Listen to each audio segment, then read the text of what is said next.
Assalamualaikum warahmatullahi wabarakatuh. Waalaikumsalam warahmatullahi wabarakatuh. Selamat siang, salam sejahtera untuk kita semuanya. Terima kasih Bapak Ibu yang kami hormati.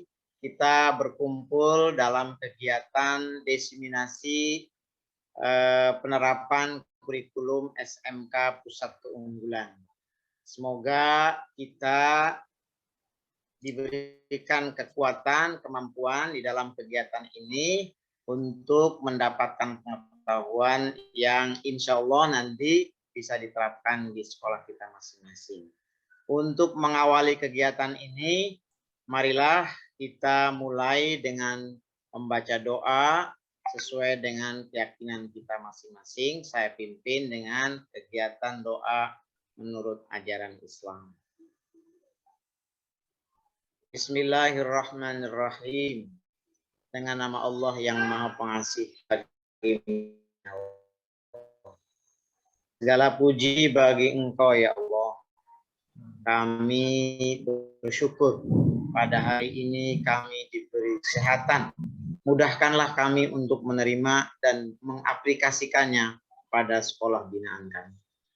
Demikianlah permintaan dan permohonan kami. Hanya kepada Engkaulah kami memohon pertolongan dan perlindungan. Amin, amin ya robbal alamin. Terima kasih teman-teman sekalian. Kita sudah mengawali berdoa.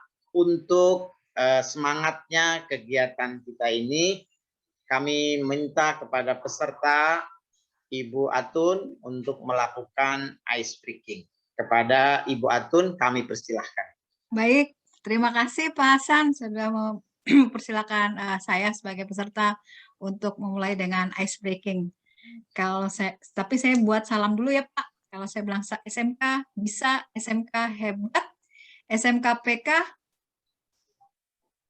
Mantap. prestasi, ya. Oh, bukan mantap. Oh mantap, boleh. Jadi SMK bisa, SMK hebat, SMK PK Mantap. ya. Oke. Kemudian yang berikutnya adalah kita tepuk ya, tepuk pramuka hanya 6 stanza aja. Tepuk pramuka pun masih ingat ya Bapak Ibu? Ya, ingat. Iya, kita kan profil Pancasila, profil pelajar Pancasila. Kita mulai ya Bapak Ibu. SMK bisa. SMK Hebat. SMK PK Mantap. mantap. Oke, kita mulai ya Bapak Ibu. Tepuk pramuka.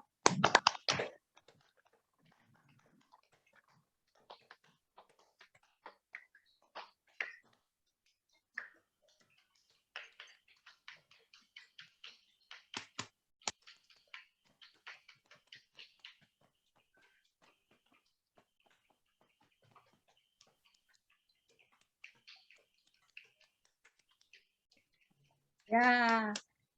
Lagi terakhir. Baik, terima kasih. Pak Hasan, dilanjut. Alhamdulillah, segerlah kita setelah kita ice breaking. Dan untuk lancarnya kegiatan ini, selanjutnya akan dipimpin oleh moderator kita, yaitu Bapak Hamron Ambo Saro. Pada Pak Hamron, kami persilahkan Pak.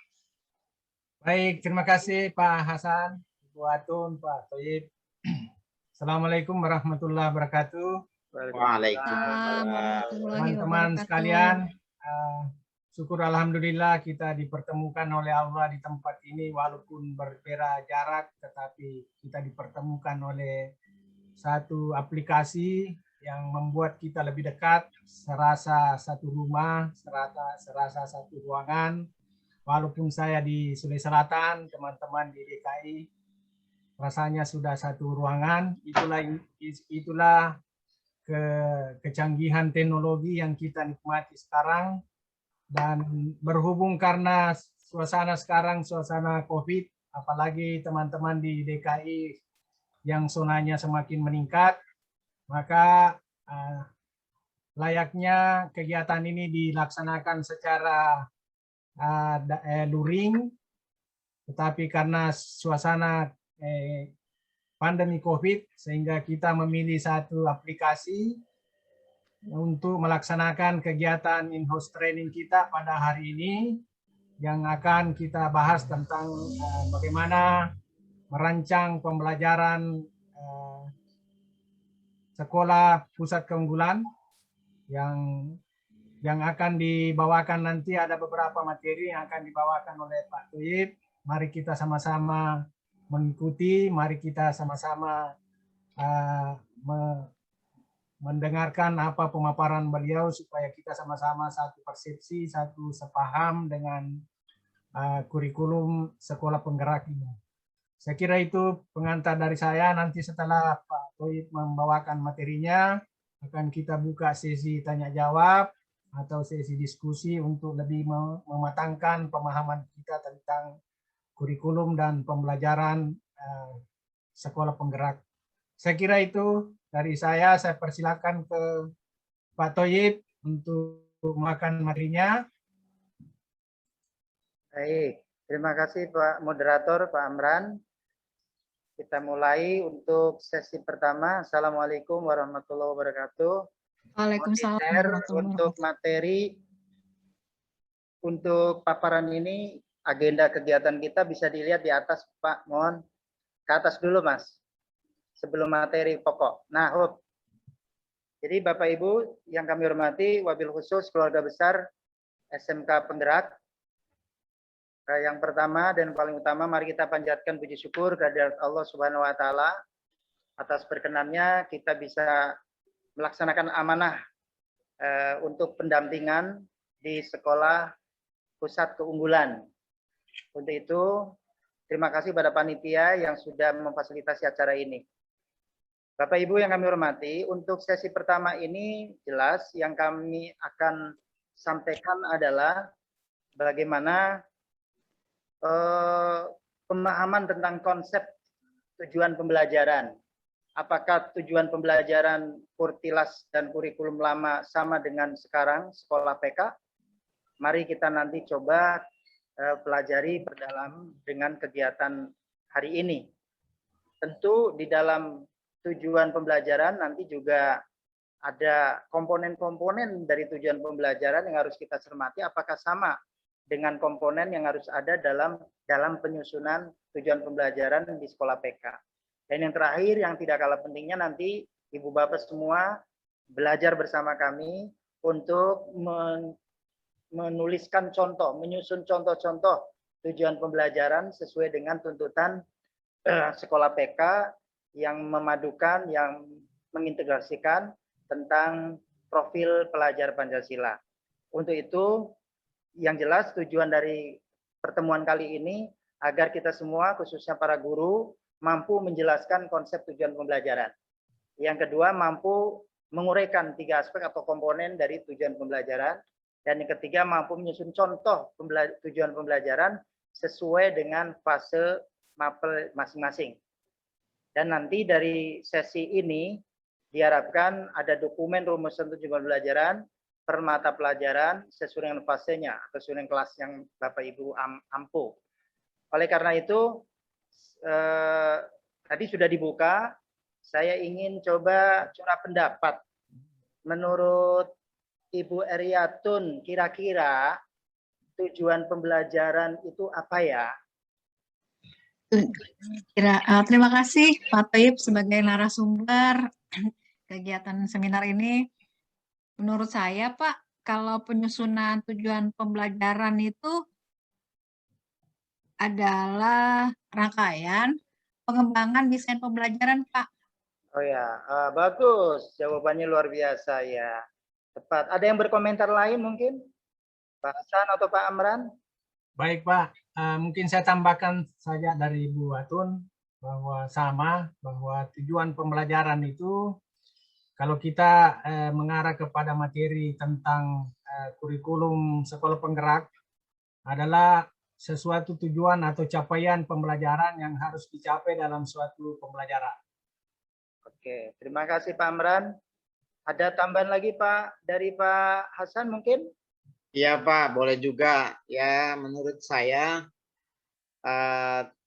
tujuan pembelajaran itu adalah urut-urutan kompetensi dari suatu mata pelajaran sehingga nanti akhirnya kompetensi itu atau semua kemampuan itu menjadi satu, yaitulah tujuan pembelajaran. Oke, terima kasih. Nanti bisa kita elaborasi melalui konsep pembelajaran yang kita belajar melalui sinkronus kegiatan bersama, ada juga kolaborasi dalam asinkronusnya. Baik, berikutnya yang perlu kita perdalam sebelum kita masuk ke materi adalah kalau dulu ketika menyusun tujuan pembelajaran kan harus ada A, B, C, D kalau nggak salah rumusnya ya. Harus ada audiensnya dan sebagainya. A, B, C, D itu apa saja kira-kira yang harus ada unsurnya? Di tujuan ya, audiens itu kan peserta didik. Yes. Behavior itu kompetensi yang ingin dicapai dari sisi peserta didik nanti setelah pembelajaran. Yes. C-nya itu conditioning ya. Condition artinya persiapan, metode atau apa peralatan dalam rangka pencapaian. D-nya adalah tingkatan kompetensi yang mau dicapai. Habis ini gitu. Nampaknya nih kelas kita ini sudah familiar dengan tujuan pembelajaran. Untuk lebih tune in dengan kurikulum sekolah PK ini, maka mari kita lanjutkan ke dalam sesi pemahaman konsep bersama. Tolong Ibu Atun di-share. Baik, Pak. Terima kasih.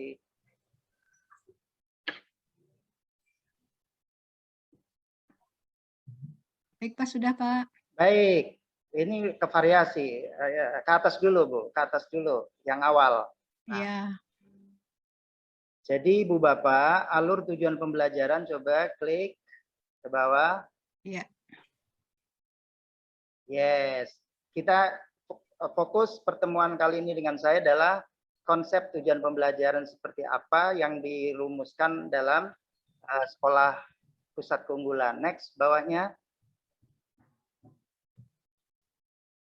Sip. Tujuan pembelajaran yang kita sering singkat dengan TP, seperti yang ada di paparan ini, deskripsi pencapaian 3 aspek. Pengetahuan, keterampilan, sikap yang diharapkan diperoleh oleh anak dalam kegiatan pembelajaran disusun secara kronologis menjadi prasyarat menuju capaian pembelajaran. Ini rumusan seperti yang tadi dijelaskan oleh Bu Atun, oleh Pak Amran dan Pak Hasanuddin, nampaknya sudah ada muatan rumusan ini. Terima kasih sudah memantik ke dalam rumusan pembelajaran yang kita harapkan. Rumusan tujuan pembelajaran tentu ya adalah tingkatan pengetahuannya ya. Ada mengingat, memahami, mengaplikasi yang ada konseptual ya kan, ada pemahaman sampai ke level yang metakognitif. Nampaknya ini hanya memperkuat kurtilas. Harus ada level-level pengetahuan. Next. Nah, teman-teman, bahwa tujuan pembelajaran kalau di rumusan tujuan pembelajaran kurikulum lama kan ada ABCD, 4 komponen. Nampaknya hampir sama dengan kurikulum baru kita. Di kurikulum PK, tujuan pembelajaran harus menyangkut 3 komponen. Yang dulu lama 4 komponen, ABCD, audience, behavior, condition, dan degree. Kalau sekarang ada 3. Yang pertama kompetensi. Kompetensi seperti yang kita pahami bersama adalah kemampuan yang bisa didemonstrasikan oleh siswa. Ya, toh, abstrak maupun konkret. Kalau abstrak itu kemampuan keterampilan berpikir itu abstrak. Sedangkan kalau kejuruan kita itu keterampilan konkret yang menunjukkan siswa telah berhasil mencapai tujuan pembelajaran. Tetap ya pakai kata kerja KKO taksonomi belum. Ya kan, ada C1, C2, C3 sampai C6. Di sini ada kompetensinya tuh. Kata kerja kan selalu kata kerja KKO menyajikan misalnya. Peserta didik kalau sekarang ini, kalau dulu peserta didik audiens. Kalau di kita tidak perlu ada tersendiri, ya kan? Tapi cukup istilahnya di sini kompetensinya aja yang dimunculkan, menyajikan contohnya. Next, ini kompetensi aspek komponen pertama. Yang kedua konten. Konten ini ilmu pengetahuan inti atau konsep utama yang diperoleh siswa melalui pemahaman selama proses pembelajaran. Lalu contohnya dilihat perubahan kondisi alam di permukaan bumi akibat faktor manusia. Mungkin tafsir kita adalah konten ini adalah materi pokoknya tentang perubahan kondisi alam di permukaan bumi akibat faktor manusia. Sekaligus kalau tujuan yang lama kan ada apa materi pelajaran plus conditionnya. Jadi konten ini terkait dengan materi pelajaran yang dibahas atau materi pokok yang dibahas sekaligus kondisinya dalam kondisi seperti apa.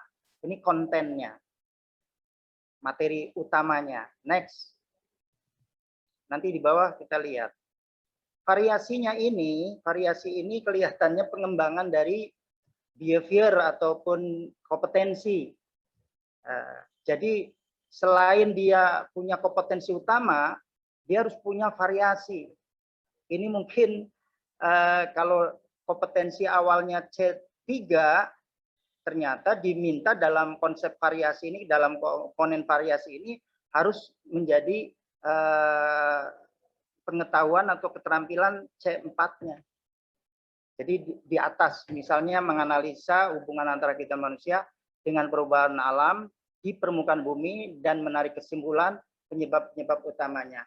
Kalau di atas tadi mungkin ini yang menarik kesimpulan inilah yang termasuk menganalisis inilah yang disebut variasi dari pengembangan kompetensi yang utama. Variasi.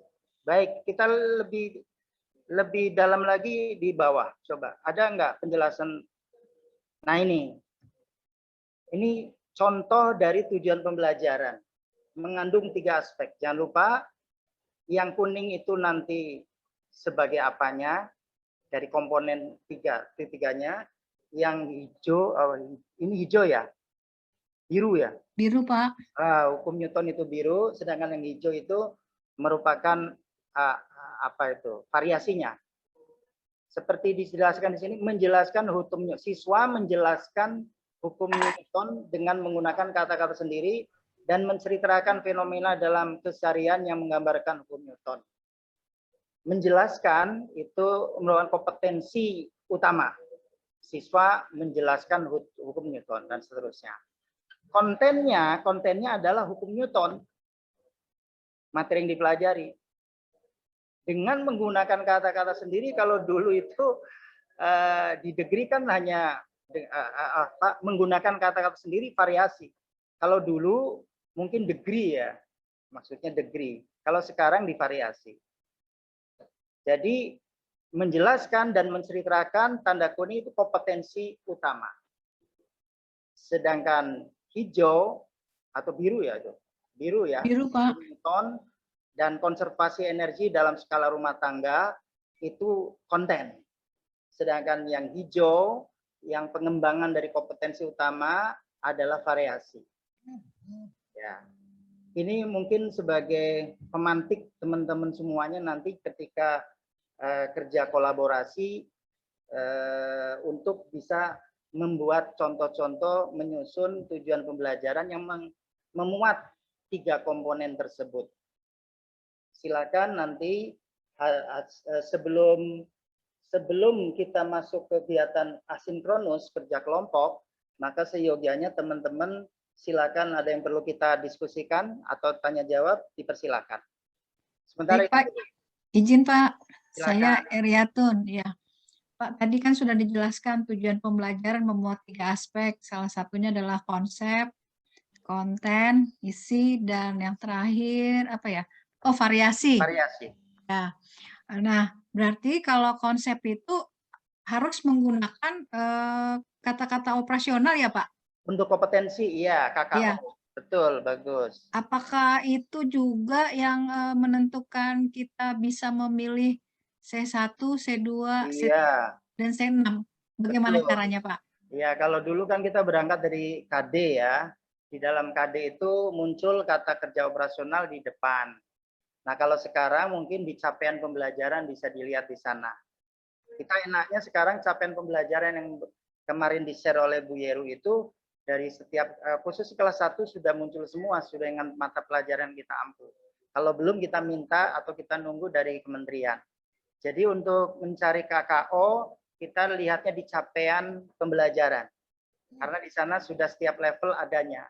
Kan capaian pembelajaran kita identikan dengan KD-KD zaman dulu. Sekarang namanya capaian capaian pembelajaran. Ya, itu jawaban kami, Bu Atun. Baik, Mungkin Pak. ada Terima kasih. yang akan mempertegas lagi, teman-teman dipersilakan. Kalau sudah cukup, nampaknya kita sepakat, ya ini kan sampai jumpa untuk aktivitas kegiatan berikut setelah kita lakukan pemahaman konsep bersama. Mohon izin Pak, ada satu. Berikut, masih ada pertanyaan? Kalau tidak ada, satu saya Pak, punya mohon izin. tugas pengantar nih. Mohon izin Pak, satu. Silakan. Saya masih butuh penjelasan, kurang jelas ini. Nanti di rancangan tujuan pembelajaran ini sebagai guru, mohon penjelasan nanti di mana letaknya untuk mengaitkan pada profil pelajar Pancasila. Oh iya. Sekian Pak. Sesuai dengan konsep lama bahwa kalau dulu KI 12 kompetensi inti terdiri dari kompetensi pribadi dan kompetensi sosial. Nah, kalau sekarang nampaknya isi dari KI 1 dan 2 berisi adalah profil pelajar Pancasila. Kalau di dalam rumusan tujuan berarti terintegrasi dalam, coba lihat Pak, Ibu tolong ke bawah lagi Bu. Ya, baik Pak. Ya, makasih. Ke bawah lagi, yang tadi ada warna-warni, ke bawah lagi. Yes. Nah, dia kan kalimatnya yang betul nanti disempurnakan, mungkin siswa mampu menjelaskan hukum Newton dengan menggunakan kata-kata sendiri dan menceritakan fenomena dalam keseharian yang menggambarkan hukum Newton. Muncul dari profil pelajar Pancasila di mana? Nah, dia menjelaskan, mampu menjelaskan hukum Newton berarti berpikir kritis. Di situ critical thinking-nya. Menggunakan kata-kata sendiri itu kreatif, inovatif. Bahkan ya toh, ini juga dia mau berbagi, gotong royong ilmu dia, ya kan, kalau sudah paham bisa di-share kepada teman-teman melalui diskusi. Dalam kegiatan diskusilah mereka akan bergotong royong, mencari tahu, dan bisa saling menjelaskan tentang hukum Newton. Kemudian hukum Newton ini kan merupakan konsep yang mendunia. Inilah yang disebut kebinekaan global. Ya, itu mungkin Pak Amran ya, karena profil pelajar Pancasila ini berupa dimensi-dimensi sikap, karakter, ya bisa terintegrasi di dalam perilaku mereka, ucapan mereka dalam pelaksanaan proses belajar mengajar di sekolah maupun di luar sekolah. Itu jawabannya Pak Amran. Terima kasih banyak Pak. Sama-sama. Baik Pak, jadi profil pelajar Pancasila itu beriman, berkebinekaan global, bergotong royong, kreatif, bernalar kritis, dan mandiri ya Pak? Iya. Dan untuk yang mandiri tadi sudah ada tuh. Coba kembali ke bawah. Coba kalau melihat rumusan tujuan. Dengan kata-kata sendiri, yaitu mandiri. Ya kan? Menggunakan kata-kata sendiri. Bawah lagi, bawah. Yang ada warna-warni bawah. Paling bawah, Bu. Bawah lagi. Nah, menggunakan kata-kata sendiri itu mandiri. Kalau beriman bertakwa, kelihatannya ketika KBM dimulai itu mereka kan doa bersama seperti hari ini kita Bimlat, ada dibuka dengan apa, berdoa bersama, kemudian ada yel-yel kegotong royongan dan sebagainya. Integral dalam keseluruhan aktivitas, termasuk di dalam menyusun tujuan pembelajaran harus ada di situ. Terintegrasi ya. Oke. Kalau memang sudah cukup, Pak, Apa satu lagi Pak, perlu izin. diperpanjang, dipersilakan. Satu lagi Pak, Yuk. kalau untuk kan ada kompetensi, terus kemudian konten, ada lagi yang variasi Pak. Variasi. Ya, kalau untuk variasi kan kita arahnya ke profil pelajar Pancasila. Ya, kreatif kritis tingkat tinggi. Apakah dari salah satu kita membuat konsep tujuan pembelajaran, apakah seluruh konsep dari profil pelajar Pancasila harus masuk? Ya, Harus masuk ke nampaknya tujuan ya, pembelajaran tidak harus atau ya, ada tidak harus. beberapa komponen saja? Ya, tidak harus. Yang saya pahami adalah variasi ini penggunaan keterampilan berpikir kreatif, kritis, dan tingkat tinggi. Jelas ini bagian dari dimensi profil pelajar Pancasila yang terakhir ya, ke-6 atau ke-3 itu. Nah, ini tidak semuanya masuk di dalam satu rumusan tujuan ya. Untuk beriman bertakwa Tuhan Yang Maha Esa, mungkin di pelajaran PKN, di pelajaran agama itu muncul tersurat. Tapi kalau di luar pelajaran agama dan PKN, mungkin beriman bertakwa pada Tuhan Yang Maha Esa itu tidak muncul di dalam rumusan, tapi muncul di dalam proses kegiatan KBM, baik pendahuluan maupun penutupan dan selama proses. Nampaknya itu. Tidak semua rumusan pembelajaran harus ada 6 itunya. 6 dari profil atau dimensi profil pelajar Pancasila. Untuk di produktif nampaknya bisa 5 muncul, bisa 4 muncul, tetapi yang ketuhanan Yang Maha Esa itu hanya hidden kurikulum. Nampaknya itu, Bu. Baik Pak, terima kasih Pak. Kalau waktunya sudah dirasa cukup, maka akan saya beri tugas untuk kegiatan asinkronus. Artinya di luar kegiatan kami dipersilakan dengan kelompok, pembagian kelompok masing-masing, ada 4 orang jadi jadi ketua kelompok, nanti anggotanya ada yang kaprodi, ada yang guru-guru yang satu rumpun.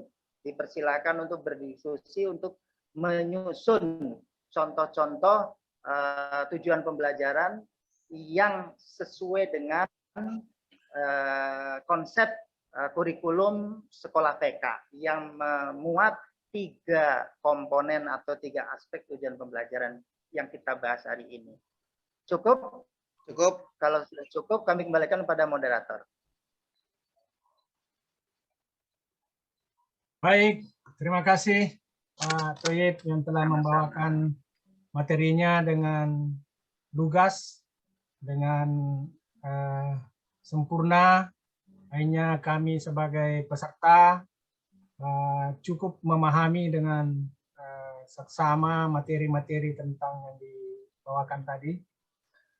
Baik teman-teman, saya kira kegiatan kita hari ini cukup untuk in-house training kita pada hari ini untuk membahas tentang tugas yang diberikan tadi untuk membuat video in-house training. Berikutnya saya kembalikan ke Pak Hasanuddin untuk memandu kembali. Silakan Pak. Terima kasih Pak Toyib, narasumber, Pak Hamran sebagai moderator. Kita sepakat bahwa memang tujuan pembelajaran itu harus mengacu kepada kompetensi, materi pelajaran, dan karakter yang ditimbulkan berupa variasi itu, karakter moral maupun karakter kompetensi. Saya kira itu ya. Dan untuk ini, atas keberhasilan kita dalam kegiatan ini, mari kita berterima kasih, mengucap syukur kepada Tuhan. Semoga nanti tugas asinkronus yang diberikan oleh narasumber bisa kita kerjakan dengan sebaik-baiknya. Berdoa dengan mengucapkan hamdalah. Alhamdulillahirabbil alamin. Terima kasih. Saya mohon maaf. Wassalamualaikum warahmatullahi wabarakatuh. Waalaikumsalam warahmatullahi wabarakatuh.